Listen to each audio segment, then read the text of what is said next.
How's it going, people? Simon Slapper here, and this is a quick little guide to player-owned ports for those of you who don't have access to it or have the stats but just haven't actually tried it. This is basically the ins and outs and why you should actually do it. Well, first things first, to start off, where do you actually get into player-owned ports? Well, you come over to Port Sarim, and just on the north side of Port Sarim you'll see this little port portal. Yours will look different to mine, simply because I've actually changed mine inside player-owned ports itself. So what is the goal of player-owned ports? Well, quite simply, it's to get this player-owned port armor, and with the new update coming out soon, which will expand what you can get within player-owned ports, you'll also have weapons, capes and rings. So all in all, it's pretty good, and since this is pretty much very high level gear, it's level 85 and it's tank gear as well, so stats is pretty comparable to the 90 power armor. It's well worth doing, especially since it's free, and the weapons and everything that'll come along with it will also be handy. So what do you get? Well, you got the mage set. You can buy, well, you can either make the super version of it, which is the superior version, which you can see here. The only difference between the superior and the regular version is the superior actually has higher stats, although you cannot trade it within the GE. Once it's been made, it's pretty much bound to you. Although if you do happen to die with it and you lose it on the ground, you will lose it and you'll have to make another set. But that's that. You got this version. You also have the range set, which looks a little bit like that. This is the Death Lotus. And then you have the melee version, which is full Tetsu. So all those are the main reasons you'd want to do player-owned ports. So what are the actual requirements? Well, honestly, to actually enter player-owned ports, there aren't any. And there is one major benefit to people to come into player-owned ports, even if they don't have the stats to do actual player-owned ports. Is this person here, Meg. Once a week, you can come in here, talk to Meg, right-click and help, and you can go through a little quiz with her. She'll then disappear, and next week, around the same time, she'll come on back and she will have a prize for you, and it's typically just free XP in a number of skills. So, for that reason alone, it's pretty damn worth doing. But if you was looking to get yourself some superior armor, or armor just for yourself, or to get player-owned ports on a bow, what do you actually need? Well, you only need at least one of these stats to be 90 or above, and these stats are fishing, slayer, runecrafting, herb lore, prayer and thieving. There are some additional requirements, such as you will need 93 cooking if you was to make a rocktail soup, for example. 90 smithing is also required to make the Tetsu armor. 90 crafting is required to make the Death Lotus gear. 90 rune crafting is required for the Sea Singer's armor, although there is a requirement for Pop itself. You'll also want 85 to 95 fletching to create yourself some scrimshaws. And obviously to wear the mentioned armor you will need 85 defense and 85 constitution. And if you want to fully make use of the rocktail soup, you'll require 95 constitution. So it's pretty straightforward. As soon as you enter, you'll be greeted with a little cutscene, and in this little cutscene you'll then be thrown straight into a tutorial, and I highly recommend literally going through that tutorial, as it's actually surprisingly pretty good, and it will explain almost everything you could possibly need to know. Once you have finished the tutorial, you should have a pretty good grasp on what you're meant to be doing. You'll have one ship. As you can see, I do have 4, although I've fully completed player-owned ports at the moment. You'll have your one ship here. You can go ahead and click on it, and you probably need to get yourself some crew members.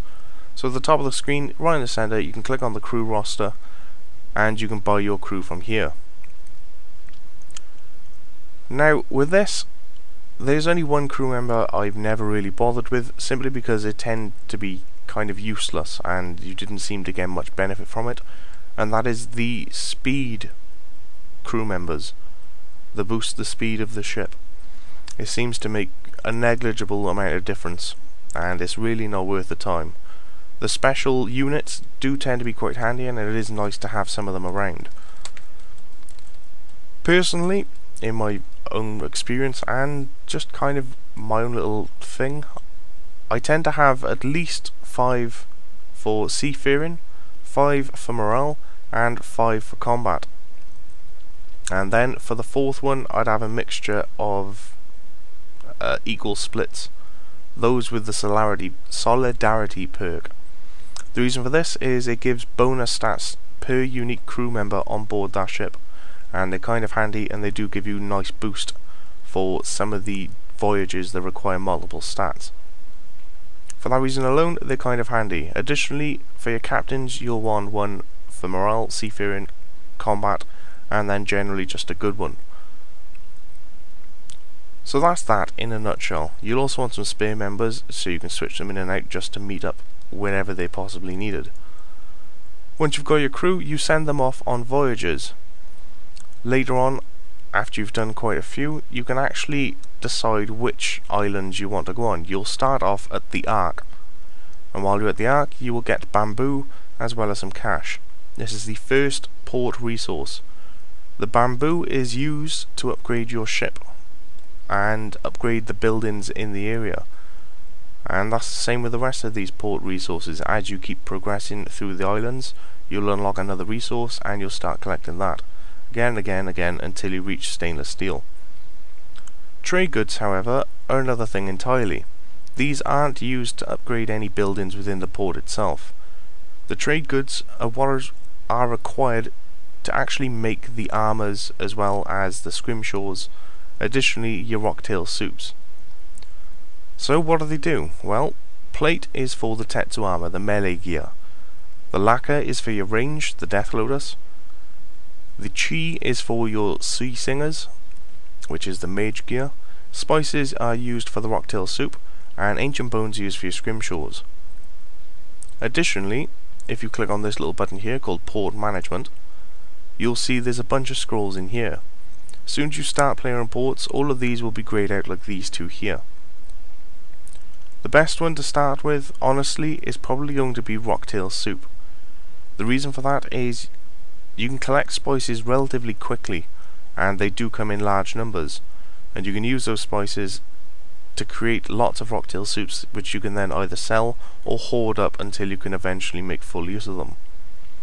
The next one then is probably to go straight into your armor pieces, ideally whichever one you're looking for, as they are kind of rare to get the scroll missions, and it does take quite a while to actually build up the trade goods to actually build the gear itself.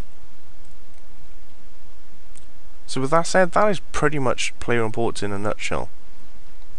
Upgrade paths, whilst you're sending your ships out, the first thing I would highly recommend upgrading is the rudder on your ship.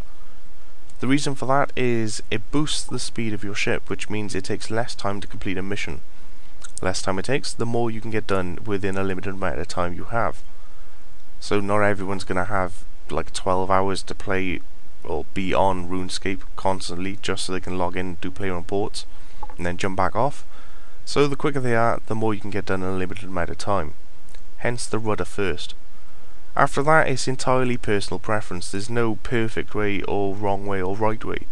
You can either carry on upgrading the ship, or you can get some crew members, or you can do a mixture of the two. All in all, I'd highly recommend upgrading that rudder first though, just to speed things up. The next thing to talk about then, now that we've got the voyages and stuff down to a T, is what you actually spend these resources on. Well, if you click on this button here called Upgrade Buildings, it'll throw you through a list of all the buildings in player-owned ports itself, and it tells you the requirements to actually build these buildings themselves. Some of them, such as these totem hotspots, actually do a number of things depending on which one you build here. You cannot build multiples of these, you can only have one at a time. But depending on what you're doing, as you can see there, the telescope, if you was to build one of those, it would increase your chance of receiving scroll voyages. Whereas if you come down to what's there at the moment, the jade statue, it'll increase the chance of receiving trade goods. So once you're at the stage where you can collect jade and cherry wood, it may be worth popping some of these out to get your scrolls and your trade goods quickly. Additionally, some of these buildings, such as the warehouse, you can upgrade, and you'll get extra resources, as well as the pub to get better crew members, as well as this little building here, which is the shipwright area, and this will actually improve your ships kind of passively, which is very, very nice to actually have, and will improve the chances of you successfully completing a voyage. So I'd highly recommend upgrading this building. The main other building to mention is this building over here, and the reason for that is this building allows you to build all of your armour, your scrimshaws, as well as your rocktail soup. On top of that, it also adds a bank inside player-owned ports, which is actually surprisingly very handy, especially if you're going to be doing QBD. Or if you just come to ports for your dailies, you can quickly pop in the bank here without having to go anywhere else. Very, very useful room, and it's probably the first one I'd highly recommend upgrading other than the warehouse and the shipwright. This one is worth keeping an eye out for, to literally aim for to get out. The other thing to mention is how to get these 4 ships. You can actually buy the extra ships once you have the materials for them. It's all underneath the upgrade buildings. You upgrade this building here. So in a nutshell, that is pretty much it. There's only one other possible thing to mention which would help your chances.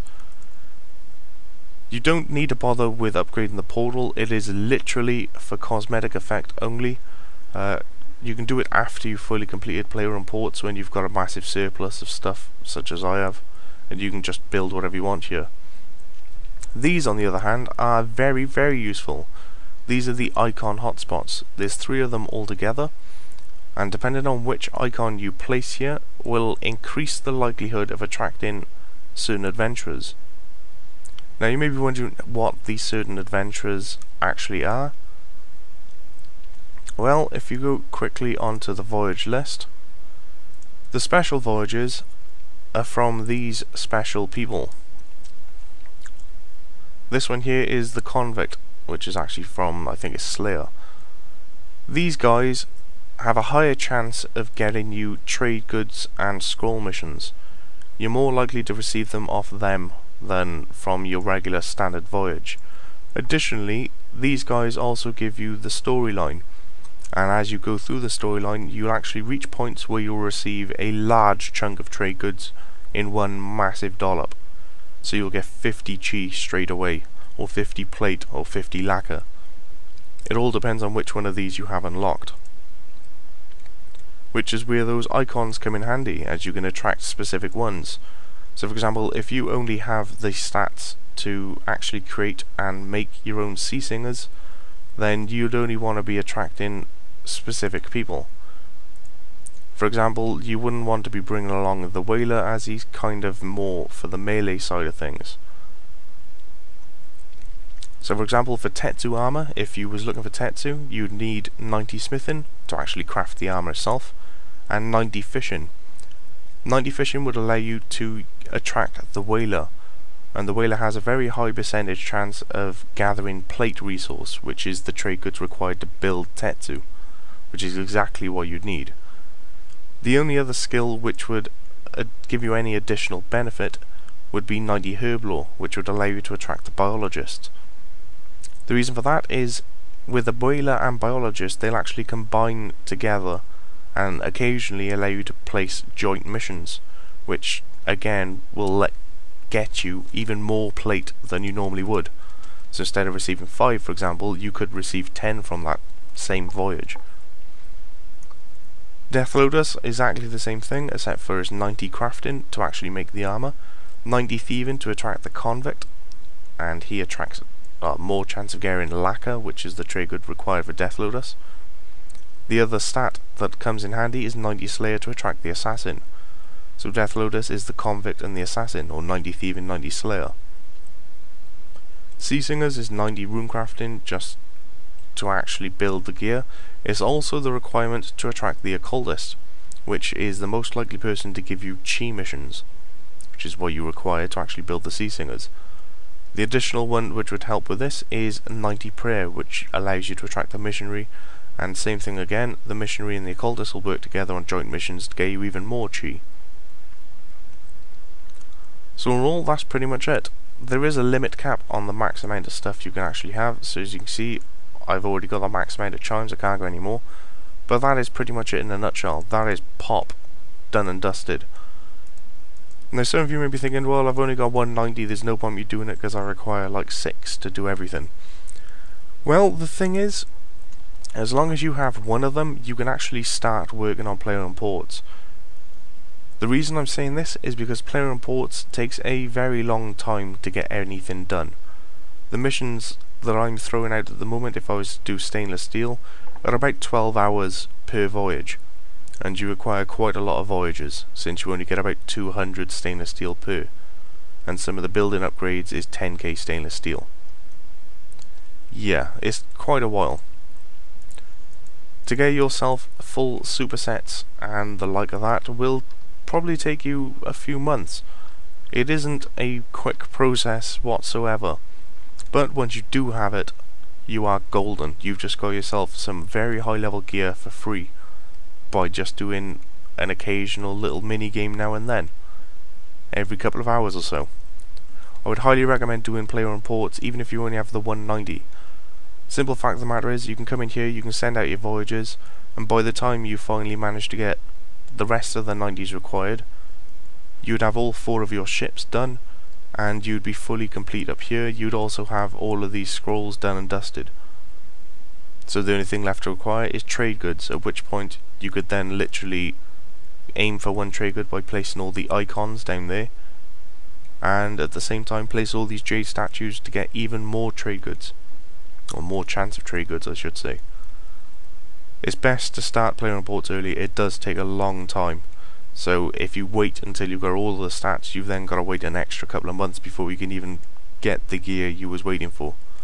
Best to start early, and it's very straightforward and easy, and it takes 5 minutes. Absolute piece of piss. If you haven't tried it, you really should. So all in all, that's it. Quick little pop guide. I hope you all enjoyed. You should now understand pop in a nutshell. So until next time people, I will catch you all later. Have a good one.